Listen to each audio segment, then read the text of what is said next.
आश्चर्यच नाहीत, ते बाहेर फेरफटक्याला गेलेले आहेत. म्हणून मग राजाचं आणि पुढील कार्य खुंटलेलं आहे आणि त्या ठिकाणी राजा रावण आणि पुढे चालू लागलेला आहे. अशी परिस्थिती झाली.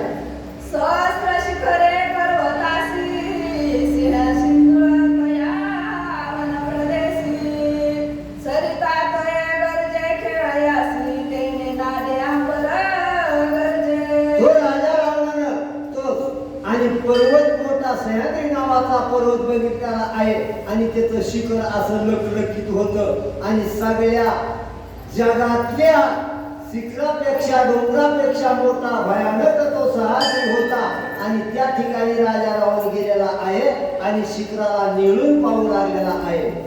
देव दानव गंधर्व किन्नर अप्सरा मानव आणि ऋषीचे समुद्र राय आनंदे सोयमेव क्रीडा करीती. मग ते पर्वत कसा होता? ऋषी मुनी असोत, भगवंत देव असोत, मानव असोत, ऋषी मुनी असोत, हे ध्यान करणारे असोत आणि जनतेनं जायचं आणि त्या सह्याद्री पर्वताच्या आणि कटांगणामध्ये त्या ठिकाणी वास्तव्य करायचं आणि तिथं आपली काही पूजा आवड जे जे आपापली विचार असेल त्या परीने त्या ठिकाणी कार्य करीत होते. जैसे देव अमरावती संतोष क्रीडा करीती तैसे त्या विद्या पर्वती आनंदे वसती सुरसिद्ध. विद्यार्थी पर्वत कसा होता? जसं का आपण एखाद्या पुराणामध्ये काळजीपूर्वक बसतो आणि ध्यान देऊन ऐकतो किंवा एखादी चांगली वस्तू असली तर चित्त त्याच्या बाजूला जात नाही, तशा पद्धतीनं हे जे काही सगळे लोक त्या विद्यार्थी पर्वताच्या ठिकाणी जायचे आणि आपलं ध्यान लावून त्या ठिकाणी करायचे.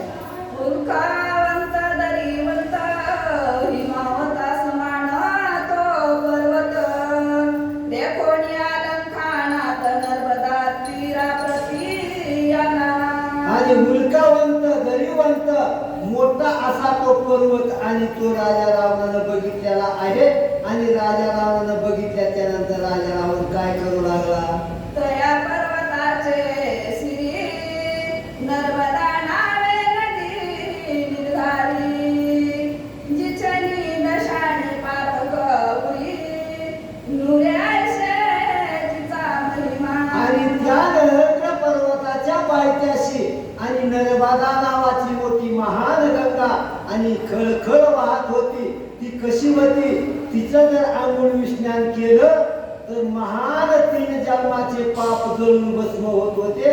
अशी ती भाग्यवंत गंगा नदी त्या आणि पर्वताच्या पायथ्याला वाहत होती.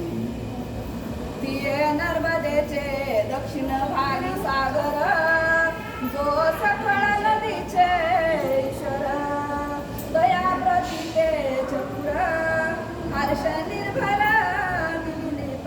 आणि ती दक्षिण भागाला आणि मोठ्या सागराला जाऊन मिळत होती आणि अशी भाग्यवान पुण्यवान आणि पापनाशिनी अशी ती नर्मदा नावाची नदी त्या पर्वताच्या पायथ्यापासून आणि दक्षिण भागाच्या समुद्राला भेटत होती. अशी परिस्थिती त्या पायथ्याला होती. पक्षी नाना परी वसती देणे सागरी वनस्थळी शोभत. आणि मग त्या आणि नदीच्या पाण्याच्या जेव्हा त्याच्या ओलाव्यानं त्याच्या गारव्यानं त्याचा आणि सुगंध गारवा येत होता आणि धुळधुळ आणि त्या ठिकाणी वाहत होती.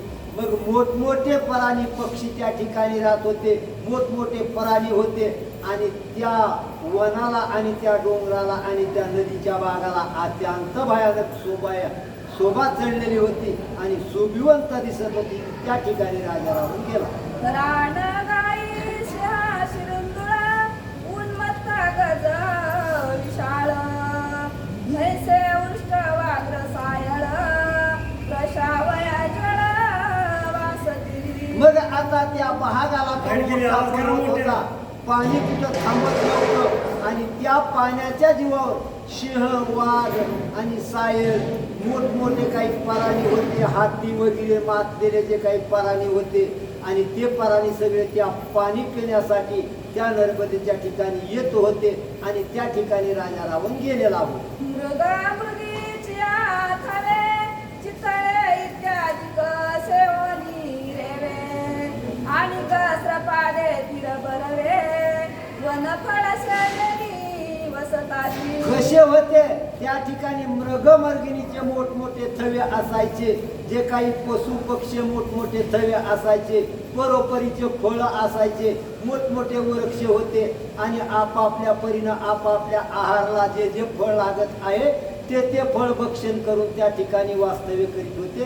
असं रममायल ते ठिकाण होतं आणि त्या ठिकाणी रावण गेलेला आहे. चक्रवाके हंसाने का जळ कुट कुट सरा समयुदिक कोकिळा कुंदिती तेने ताटक आती रमणीय शोभला. कसर वन आहे ते आणि मोठमोठे कोकिळा हाटक वगैरे वगैरे काय आता अवघड नावं आहेत, एवढे काही लक्षात राहत नाहीत. त्याला लई बुद्धिवान माणूस लागतो नावं लक्षात राखायला.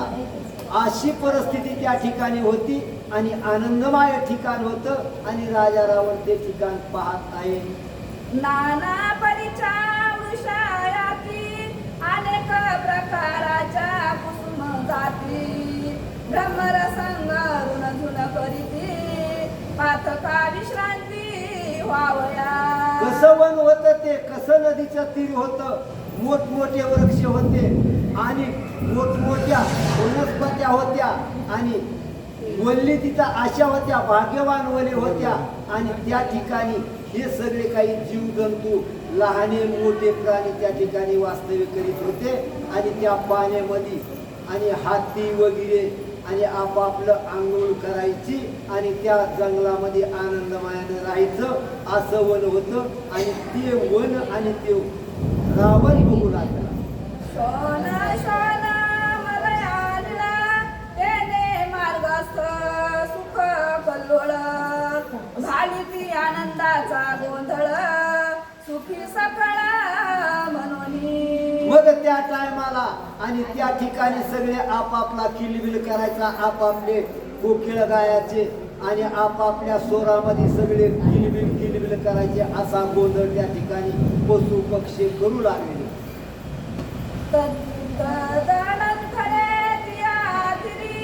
नर्मदा शोभे अमुक वारी शोभती झाला ते अवसरी श्रीरामचंद्र दयाळू.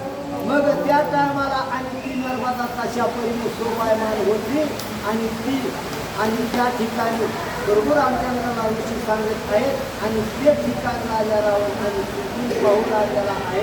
अशी परिस्थिती आणि ऋषीमुनी बरोबर आमच्या कथा सांगत आहे. कुमुदेवी कासली सुमणी तोची माथा वेणी चक्रवाके कुच दोणी वानिता म्हणून वर्णिते.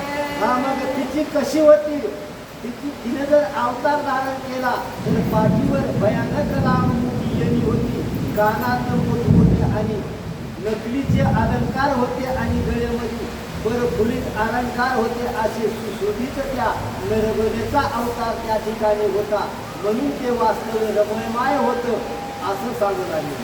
विस्तारिणा वाळवट सुंदर